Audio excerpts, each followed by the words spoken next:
نحمده ونصلي علی رسولہ الکریم اما بعد فاعوذ باللہ من الشیطان الرجیم بسم اللہ الرحمن الرحیم۔ آج کے جو درس غزالی ہے احیاء العلوم سے، اس کا جو موضوع ہے وہ یہ ہے کہ احوال اور معمولات کا اختلاف، کہ جب آپ نے کوئی ذکر کرنا ہو تو کون سا شخص ہے اس کو بہت زیادہ ذکر کی ضرورت پڑے گی کہ وہ ہر وقت جو ہے وہ یکسو ہو کر ذکر کرتا رہے اور نفلی عبادات کرتا رہے، اور کس شخص کو باقی لوگوں کی نسبت نفلی عبادات کم کرنا ہوں گی، تھوڑی کرنی ہوں گی۔ تو اس کا ہم جائزہ لیں گے کہ اس میں اختلاف کیا ہوتا ہے اور فرق کیسے آتا ہے۔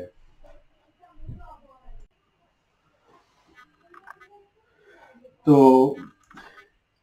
اس ضمن میں ہم دیکھتے ہیں سب سے پہلا جو شخص ہے عابد، جو کہ ہر وقت جس کے اوپر دنیا کی کوئی اور ذمہ داری نہیں ہے، اور اس میں میرے ماضی کے مرشد حضرت مولوی نسیم احمد صدیقی رحمۃ اللہ علیہ ان کا شمار ہوتا تھا عابدین میں، کہ جن کو اللہ تعالی نے آزاد کر دیا تھا فکر روزگار سے،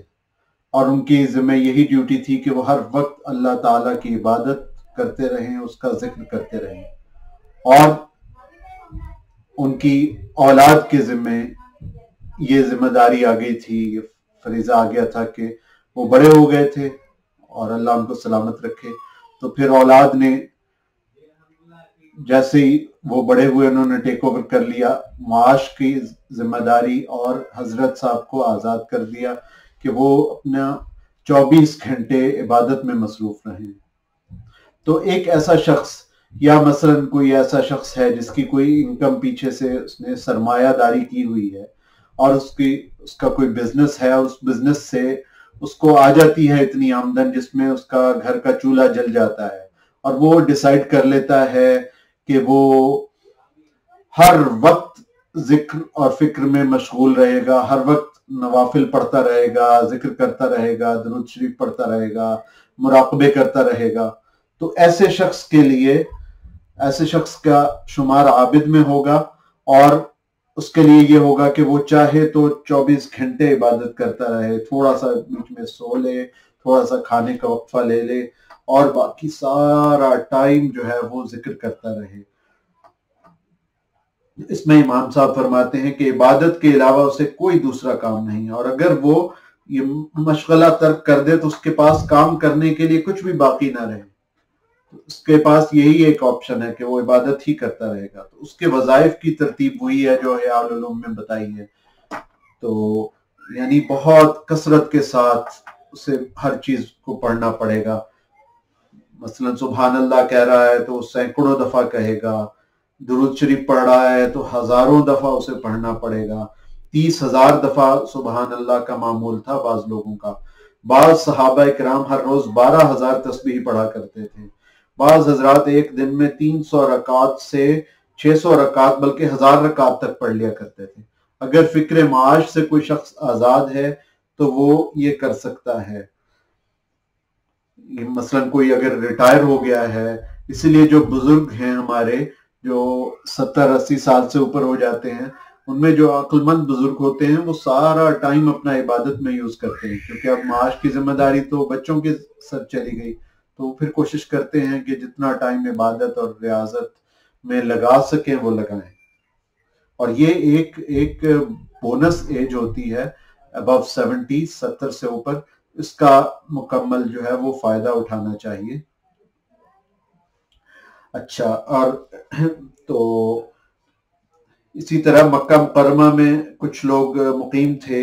جو کہ دن میں 70 بار اور رات میں 70 بار طواف کیا کرتے تھے، ہر طواف کے بعد 2 رکعت نماز پڑھتے تھے، 2 قرآن بھی ختم کر لیتے تھے۔ لیکن اصول بیلنس یہی ہے کہ 3 دن میں ایک قرآن ختم کیا جائے تو یہ سب سے بہتر یہ ہے. لیکن ایک شخص اگر ہے ہی عابد تو اس کو پھر اجازت ہے. تو یہ اس شخص کے لیے ہے جو فکر معاش سے آزاد ہو چکا ہو، اور اس میں بھی یہ بہت ضروری ہے کہ وہ حقوق العباد اپنے ادا کرتا رہے اور اس کے حقوق العباد میں کوئی کوتاہی نہ آنے پائے. جہاں پہ اگر وہ مثال کے طور پہ ایک شخص عابد ہے اور وہ 24 گھنٹے ذکر کرتا رہتا ہے، تو فرض محال اس کا بیٹا بیمار ہو گیا یا اس کی فیملی کا کوئی شخص بیمار ہو گیا، یا اس کی جو بڑی بہن ہے وہ کہیں اکیلی رہتی ہیں اور اب تک بالکل خوش باش صحت مند تھی، اور اچانک وہ ان کو بہت زیادہ تکلیف میں آ گئی ہیں، تو اب اس کی ذمہ داری عبادت سے ہٹ کے تو اب اس کی عبادت زیادہ ضروری یہ ہوگا کہ وہ اپنی بہن کو جا کے لک آفٹر کرے، ان کی دیکھ بھال کرے، ان کی عیادت کرے، تیمارداری کرے، بیمار پرسی کرے، ان کی خدمت کرے فل ٹائم. اور اسی طرح اگر کوئی اور اس کے ذمہ کوئی حق ہے، پھر یہ ہے کہ اور خلق خدا کی وہ خدمت کرتا رہے. تو اور پھر لیکن اگر ایسا کچھ نہیں ہے، اس کے پاس کوئی اور ایکسکیوز نہیں ہے، شادی شدہ بھی بالفرض نہیں ہے، یا اس کی بیوی کا فار ایگزامپل انتقال ہو چکا ہے یا کچھ، تو پھر وہ سارا ٹائم بے شک عبادت ریاضت میں مصروف رہے. لیکن جہاں کمیونٹی کو، معاشرے کو اس کی ضرورت پڑے تو وہاں اپنے آپ کو اویلیبل کر لے.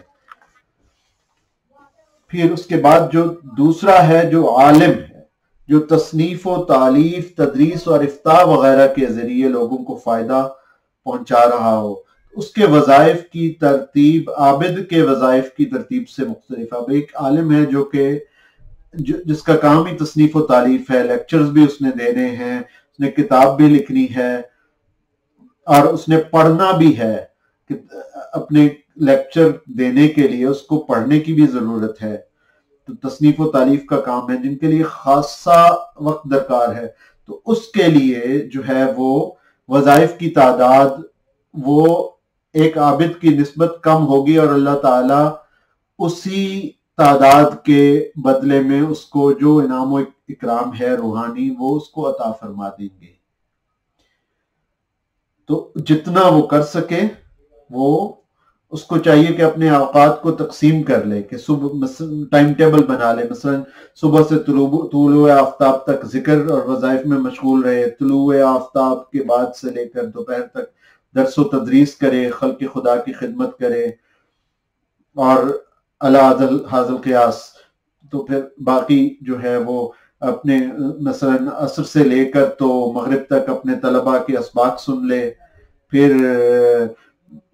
استغفار اور تسبیح کا معمول بنا لے. تو اس کو چاہیے کہ وہ اپنے اس طرح سے اس کا ایک بیلنس، اسلام ایک بیلنس کا دین ہے، تو وہ اسے چاہیے کہ اپنے اوقات کار کو بیلنس کرے. لیکن اس بیلنس میں ایسا نہ ہو کہ ہم دنیاوی امور میں بہت زیادہ پڑ جائیں، اور ایسے دنیاوی امور جن کا کوئی فائدہ نہیں ہے کہ ہم ایسے ہی یعنی بحث مباحثے میں پڑ جائیں یا سوشل میڈیا میں بہت مستغرق ہو جائیں. ایسی چیزوں سے بچنا چاہیے. ہاں، ایسا استعمال جس کے ذریعے آپ دین کی تبلیغ کر رہے ہیں وہ ٹھیک ہے. اس سے زیادہ کوشش کی جائے کہ جو ہے وہ اپنا جو وقت ہے یا تو درس و تدریس پہ لگایا جائے، ذکر پہ لگایا جائے. تیسرا ہے طالب علم. اور میرے والد صاحب رحمۃ اللہ علیہ اس چیز پہ بہت زور دیتے تھے کہ طالب علم کے لیے نوافل اور ذکر کے مقابلے میں افضل یہ ہے کہ وہ طالب علم میں مصروف رہے. اور ہم نے شروع میں دیکھا کہ علم کی جو مختلف کیٹیگریز ہیں، جو اقسام ہیں، اس میں دنیاوی علوم بھی آ جاتے ہیں، اور وہ بھی ایک طرح سے ضروری ہوتے ہیں فکر معاش کے لیے اور حاصل کرنے چاہیے. اگر کوئی ایسی مصروفیت ہے، مثال کے طور پہ اگر کوئی میڈیکل کا طالب علم ہے تو اس کے لیے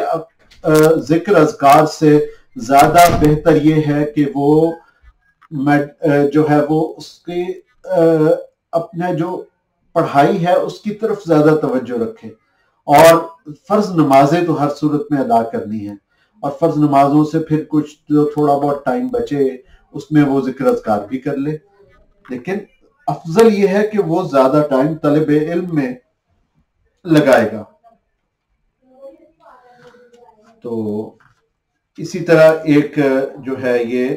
کتاب العلم میں یہ روایت گزر چکی ہے کہ علم کی مجلس میں حاضری 1000 رکعتوں سے، 1000 جنازوں میں شرکت سے اور 1000 مریضوں کی عیادت سے افضل ہے۔ یہ ایک روایت ہے، تو حضرت ابو ذر رضی اللہ تعالیٰ عنہ کی روایت ہے، تو اس کے بارے میں حدیث کا لفظ نہیں کہوں گا۔ اور پھر اس کے بعد ایک اور جو حدیث کے زمرے میں آتی ہے روایت کہ حضور اقدس صلی اللہ علیہ وآلہ وسلم نے صحابہ کرام سے عرض کیا کہ یا رسول اللہ، صحابہ کرام سے ارشاد فرمایا کہ تم جنت کے باغیچے دیکھنا چاہو، دیکھو تو ان میں چر لیا کرو، ان سے اکتساب فیض کر لیا کرو۔ اور تو صحابہ نے فرمایا کہ جی یا رسول اللہ صلی اللہ علیہ وسلم فداک امی و ابی یا رسول اللہ، جنت کے باغیچے کون سے ہیں؟ تو حضور صلی اللہ علیہ وسلم نے فرمایا کہ ذکر کے حلقے۔ تو یہ ایک دوسری کیٹیگری ہے کہ اگر لوگ کوئی طالب علم ہے تو اس کے لیے پہلی جو ڈیوٹی اس کی ہوگی وہ طالب علم کی ہوگی، اس میں سے جو ٹائم اس کو جب بچے گا اس میں وہ ذکر کرتا رہے۔ چوتھا ہے پیشہ ور۔ یہ ایک بڑی ہی مشکل ایک ڈومین ہے کہ ایک شخص جس کے ذمہ ہے کہ وہ دن میں 8 سے 10 گھنٹے اس نے فکر معاش کرنی ہے، اور اس میں جو ہے وہ میرے جو مرشد ہیں سید سرفراز احمد شاہ صاحب حفظہ اللہ، اللہ تعالیٰ ان کو سلامتی کے ساتھ رکھے، تو وہ بتاتے ہیں کہ ان کے مرشد تھے سید یعقوب علی شاہ صاحب، وہ ویسے تو ذکر اذکار کے بارے میں بہت وہ پابندی کی تلقین کیا کرتے تھے اور محفل میں بھی آنے کا کہتے تھے، لیکن اگر جو چھوٹے شاہ صاحب سید سرفراز شاہ صاحب اگر محفل میں کسی وقت نہیں آ سکے، لیٹ ہو گئے، اگر وہ اپنی جاب کی وجہ سے لیٹ ہوتے تھے تو ان پہ کوئی قدغن نہیں ہوتی تھی، کیونکہ آپ نے اپنی جاب بہت ایمانداری کے ساتھ کرنی ہے کہ بالکل آپ نے اپنے پیسے کو بالکل حلال کمانا ہے۔ تو اگر آپ کی 8 گھنٹے کی 6 گھنٹے کی جاب ہے تو وہ 6 کے 6 گھنٹے آپ کے جو ہیں وہ اس جاب میں صرف ہوں گے۔ اس میں ظاہر ہے کہ آپ نماز کا وقفہ لیں گے اور جو تھوڑے بہت اس میں اذکار ہوں گے وہ آپ کر لیں گے جو ضروری ہوں گے، اور باقی جتنا ٹائم آپ کا ممکن ہوگا وہ آپ جاب پر ہمتاً کنسنٹریٹ کر کے توجہ کے ساتھ، پوری تندہی اور توجہ کے ساتھ آپ وہ اپنی جاب کو دیں گے۔ اور اگر آپ کی جاب ہی ایسی ہے کہ جس میں مثال کے طور پہ اگر آپ کوئی انجینئر ہے تو اگر وہ کوئی الیکٹریکل ہے تو وہ اگر اس کی کوئی وائرنگ ڈھیلی رہ جاتی ہے تو اس میں تو شارٹ سرکٹنگ کا رسک ہو جائے گا، تو یا اس نے اگر وعدہ کیا ہوا ہے کہ اس نے وہ 10 دنوں کے اندر اندر کا سارا کام کمپلیٹ کروانا ہے تو اس کو باقی کے جو الیکٹریشنز ہیں، ورکرز ہیں، ان کے اوپر کھڑا ہونا پڑے گا۔ اسی طرح اگر کوئی معالج ہے تو اس کے اوپر یہ ذمہ داری ہوگی کہ وہ اپنے جو ہے وہ اپنے مریضوں کا صحیح طریقے سے علاج کرے، اور اگر اس کے نیچے کوئی اور ڈاکٹرز بھی ہیں تو ان کی نگرانی کرے صحیح طرح سے۔ تو یہاں پہ پھر ان کی وہ جو پھر ذکر کی جو ہے وہ جو ان کی ہائرارکی ہے وہ اس میں ذکر تھوڑا سا پیچھے چلا جائے گا، اور اس میں جو ہے وہ ان کے لیے یہ بات ضروری ہوگی کہ وہ اپنے مریضوں کی یا لوگوں کی خدمت کریں اور اپنے اہل و عیال کے لیے جتنا جائز پیسہ ہو سکتا ہے اس کو کمائیں، اور سب سے بڑھ کے ان کے لیے پھر ذکر کا متبادل اور کیا 2 چیزیں ان کے لیے ذکر کا متبادل بنیں گی۔ ایک تو یہ کہ اپنی فرض نماز کو اچھے طریقے سے ادا کریں، اور پھر دوسرا یہ ہے کہ آپ اپنی ڈیوٹی اچھی طریقے سے کریں، اور جو تیسری سب سے بڑی بات یہ ہے کہ اگر آپ کو اتنے پیسے مل جاتے ہیں جس میں آپ کے بیوی بچوں کا خرچہ نکال کے بھی کچھ بچ جاتا ہے، تو اس پیسے کو اللہ کی راہ میں خرچ کریں، اور اللہ تعالیٰ کے جو لوگ ہیں، اللہ تعالیٰ کے بندے ہیں، ان کی خدمت کریں، تاکہ وہ جو آپ اتنا ٹائم جو آپ ذکر میں نہیں لگا سکتے وہ کمپنسیٹ ہو جائے 2 چیزوں سے۔ ایک تو یہ کہ آپ نے اپنا جو کام ہے اس کو بہت ایمانداری کے ساتھ کیا، اور جو دوسری بات یہ ہے کہ کام کرنے کے بعد جب آپ نے بہت ایمانداری کے ساتھ کام کر لیا، اور تو دوسری بات یہ کہ آپ نے اس اپنی جو کمائی ہے اس میں آپ نے غریب لوگوں کو، دوسرے لوگوں کو بھی اس میں شیئر کیا۔ تو یہ پھر ایسے پیشہ ور لوگوں کے لیے، جو پروفیشنل لوگ ہیں، ان کے لیے یہ ہے۔ تو امام صاحب فرماتے ہیں کہ جو اپنے اہل و عیال کے لیے کمانے پر مجبور ہو، اس کے لیے یہ جائز نہیں کہ وہ اپنے اہل و عیال کو فاقوں سے مار ڈالے اور تمام وقت عبادت میں لگا دے، تو پھر پیسہ کون کمائے گا؟ تو اس کے لیے کاروبار کے وقت اس کا وظیفہ یہ ہے کہ بازار جائے، کمانے میں مصروف رہے، تاہم یہ ضروری ہے کہ کاروبار کے وقت بھی اللہ کا ذکر کرتا رہے۔ جس طرح میں پچھلی نشست میں کہہ رہا تھا کہ ہاتھ کار والے دل یار والے، یعنی ہاتھ کام کاج کی طرف، کار سے مراد ہے کام کاج کی طرف، اور دل یار کی طرف۔ اور پھر میں نے ازراہ مذاق کہا کہ جی ہاتھ کار والے، یعنی جو کار ہوتی ہے چلانے والی، جو ڈرائیور ہے اس کے لیے تو اس کا کام کاج، اس کا کار جو ہے وہ کار ہی اس کا کار ہے۔ تو وہ ایک دوست صاحب کا کمنٹ آ گیا، اس میں یہ ہے کہ ہاتھ کار والے یعنی ہاتھ کسی بھی کام کاج کی طرف، یعنی کار کی طرف، یا پھر ہاتھ ڈرائیور کا کار کی طرف، اور دل یار کی طرف۔ آپ ڈرائیو کر رہے ہیں یا مریض کا علاج کر رہے ہیں تو آپ دل ہی دل میں اللہ تعالیٰ کو یاد کریں۔ پرسکرپشن لکھ رہے ہیں تو اللہ تعالیٰ سے برکت مانگے، بسم اللہ الرحمن الرحیم پڑھیں، اللہ تعالیٰ سے دعا مانگے، یا اللہ میں ایک مریض دیکھنے لگا ہوں، یا اللہ مجھے توفیق بخش کہ میں اس کو جو ہے وہ صحیح مقدار میں اس کی صحیح تشخیص کروں، اور صحیح مقدار میں اس کی دوائی دوں، اور یا اللہ جو دوائی اس کے لیے بہتر ہے وہ میرے ذہن میں ڈال دے۔ اس طرح سے اللہ تعالیٰ کو یاد کرتے رہیں اپنے کام کے دوران بھی۔ تو یہ ہے پروفیشنلز کے لیے۔ تو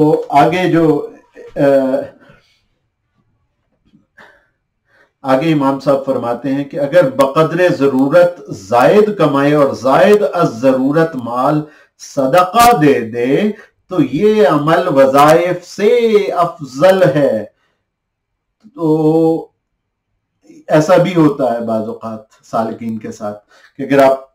کے پاس آپ کو ٹائم نہیں ملتا تو پھر آپ پر یہ پابندی عائد ہو جاتی ہے کہ آپ کے پاس جو بھی زائد آئے گا اس کو آپ اللہ تعالیٰ کی راہ میں خرچ کرتے جائیں گے۔ اور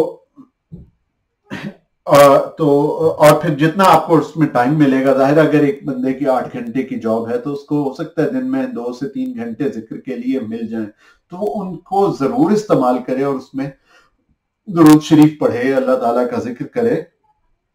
جتنا ہو سکتا ہے۔ ایسا نہیں کہ بالکل ذکر کو چھوڑ بیٹھے، لیکن اپنی 8 گھنٹے کی، 16 گھنٹے کی، 24 گھنٹے کی جو بھی ڈیوٹی ہے اس کو مکمل تندہی کے ساتھ کرے، اور اس کے بعد جو باقی وقت بچ جائے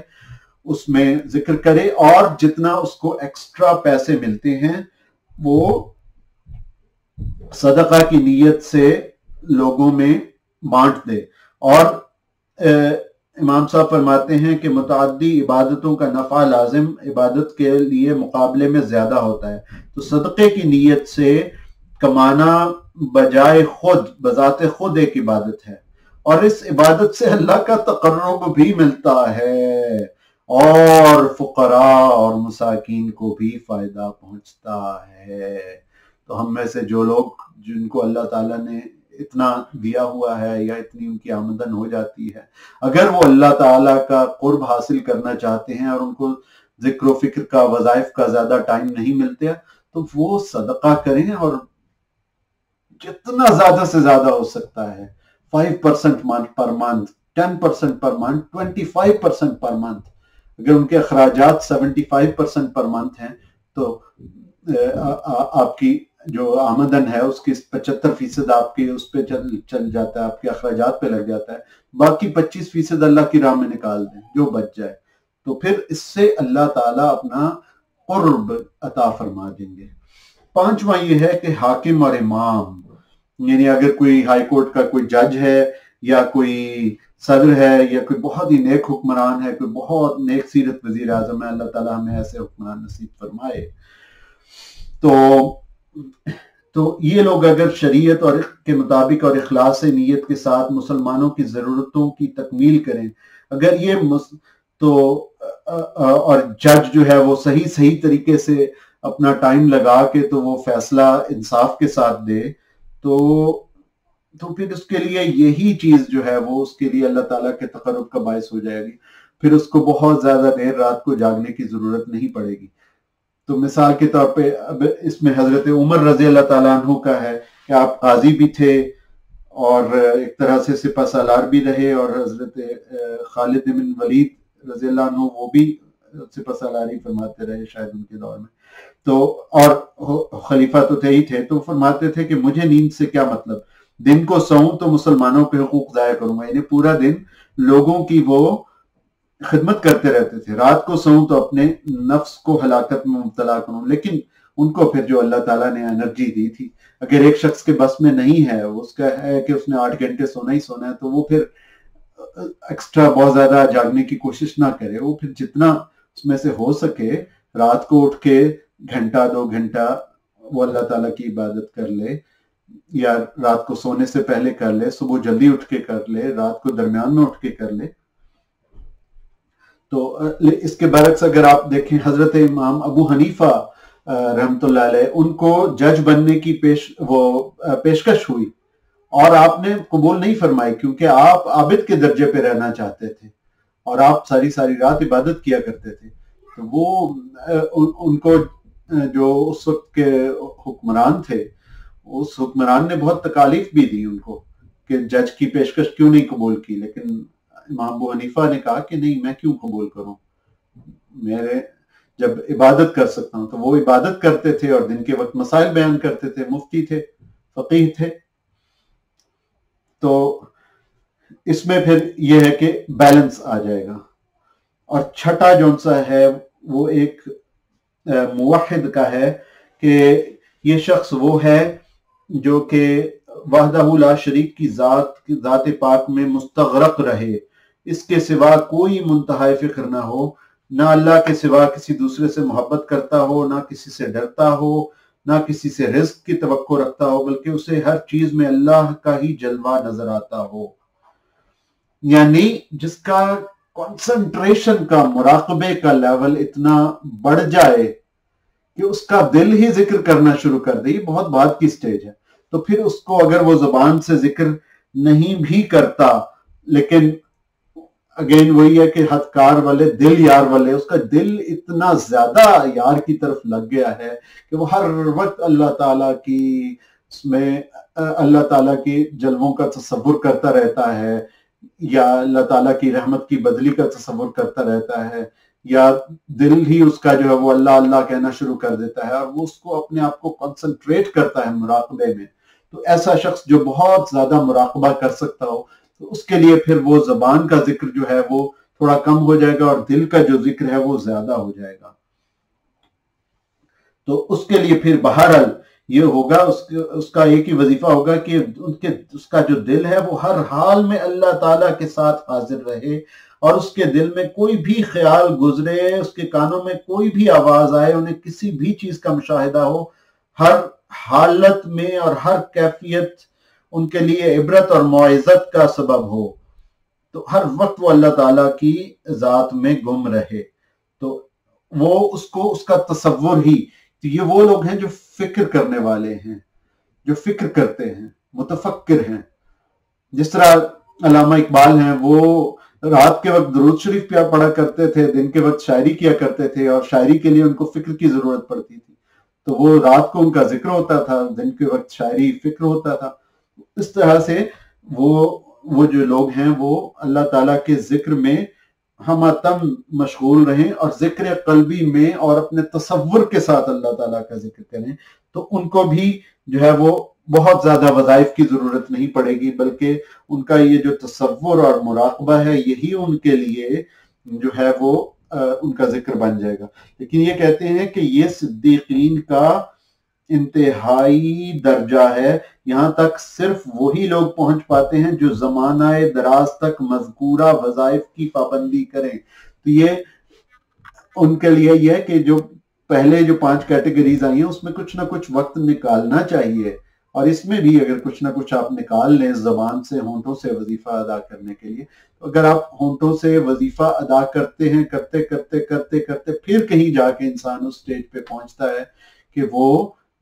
جو ہے وہ تصور میں ہی ذکر کر لیتا ہے۔ اس کے باوجود ایک بات بہت کلیئر رہے کہ جو فرض نماز ہے وہ ہر حال میں پڑھنی ہی پڑھنی ہے، اس کی بالکل چھوٹ نہیں ہے۔ جب جیسی نماز کا وقت ہوگا تو بالکل وہ شخص ویسے ہی نماز ادا کرے گا، اور بہتر ہے کہ باجماعت نماز ادا کرے گا جیسے کوئی بھی دوسرے مسلمان ادا کرتے ہیں، تو اس کی چھوٹ نہیں ہے۔ لیکن جو باقی وقت ملے گا وہ اب اگر وہ پہلے بہت سالوں ذکر کرتا رہا ہے زبان کے ساتھ، وہ ہو سکتا ہے کہ اب وہ اپنے دل کے ساتھ، اپنے دماغ کے ساتھ، تصور کے ساتھ اللہ کا ذکر کرے، لیکن ٹائم اس کو بھی ضائع کرنے کی اجازت نہیں ہوگی۔ تو آگے کہتے ہیں کہ صدیقین کے درجے پر فائز لوگوں کے حالات سن کر راہ آخرت کے سالکین غلط فہمی میں مبتلا نہ ہو جائیں اور خود کو اس درجے کا اہل نہ سمجھیں۔ ہم تو ویسے ہی اس درجے کے اہل نہیں ہیں، تو ہمارے لیے یہی بہتر ہے کہ ہم جو زبان سے ذکر کریں، ہونٹوں کے ساتھ ذکر کریں، اور دل کا جو ذکر ہے اس کو تھوڑا سا کم رکھیں، اور راد و وظائف سے جو ٹائم بچ جائے پھر وہ اس کو آپ مراقبے میں لگائیں، فکر میں لگائیں۔ اور یہ ایسے اس درجے پر وہی لوگ فائز ہوتے ہیں جن کے دلوں میں نہ وسوسے ہوں، نہ شیطانی خیالات ہوں، نہ گناہوں کا تصور۔ ایک شخص جس کے ہر وقت جو ہے اس کا دل بہک جاتا ہے، اس کو ڈسٹریکٹ ہو جاتا ہے وہ دنیاوی چیزوں سے، تو اس کے لیے یہ چیز نہیں ہے۔ اس کے لیے یہی بہتر ہے کہ ساری زندگی بے شک وہ اپنے ہونٹوں کے ساتھ، اپنے منہ کے ساتھ اللہ تعالیٰ کا تصور کرتا جائے۔ ایسے لوگ جو پریشانیوں سے نہ گھبرائیں، ایک بندہ پریشانیوں سے ڈسٹریکٹ ہو جاتا ہے تو اس کے لیے بہتر ہے کہ وہ زبان سے ذکر کرے نا، دنیا کے معاملات ان کی راہ میں رکاوٹ نہ بنے۔ تو کہتے ہیں کہ اس لیے لوگ جو ہیں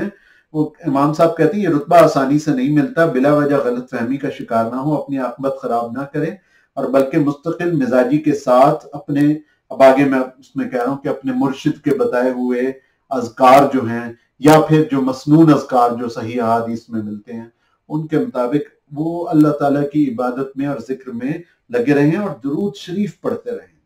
درود شریف ہر وقت پڑھتے رہیں۔ یہ سب سے بڑا وظیفہ ہے۔ علامہ اقبال نے سوائے، اگر آپ دیکھیں تو وہ اپنی شاعری کے لیے ہی بس وہ سوچ میں مستغرق ہوتے تھے، اور پھر وہ شاعر مشرق ان کو جو کہا جاتا ہے، اور حکیم الامت،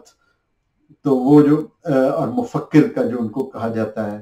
کہ اتنے عظیم مفکر تھے، تو وہ اس وقت سوچتے تھے، باقی ٹائم پھر ان کا وہ درود شریف پڑھنے میں گزرتا تھا، اور 1 کروڑ دفعہ علامہ اقبال رحمۃ اللہ علیہ نے جو ہے وہ درود شریف پڑھا۔ تو اللہ تعالیٰ، تو آج کا جو ہے درس، اس کا لب لباب اور حاصل یہی ہے کہ ہر چیز کا بیلنس ہونا چاہیے۔ تو ایک شخص جو کہ بالکل تمام فکروں سے آزاد ہے، اور اس کے ذمہ لوگوں کے کوئی حقوق نہیں ہیں، اور اس کے ذمہ معاش کے بھی حقوق نہیں ہیں، تو وہ تو چاہیے، جس طرح کوئی بہت ہی بوڑھے بزرگ ہوتے ہیں، یا کوئی شخص بہت ہی ارلی ایج پہ اس رتبے تک پہنچ گیا جس طرح صدیقی صاحب رحمۃ اللہ علیہ تھے،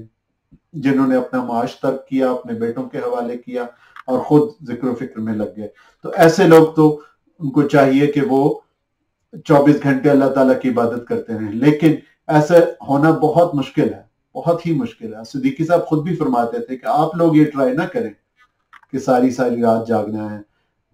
آپ جتنی نیند ہوتی ہے وہ لے لیا کریں۔ صدیقی صاحب خود ہمیں فرماتے تھے، اور باقی کا ٹائم لگائیں، ذکر و فکر میں، عبادت میں، اذکار میں لگائیں۔ تو باقی جو ہیں وہ جو 4 کیٹیگریز ہیں ان کے لیے یہی ہے کہ وہ ایک بیلنس قائم کریں،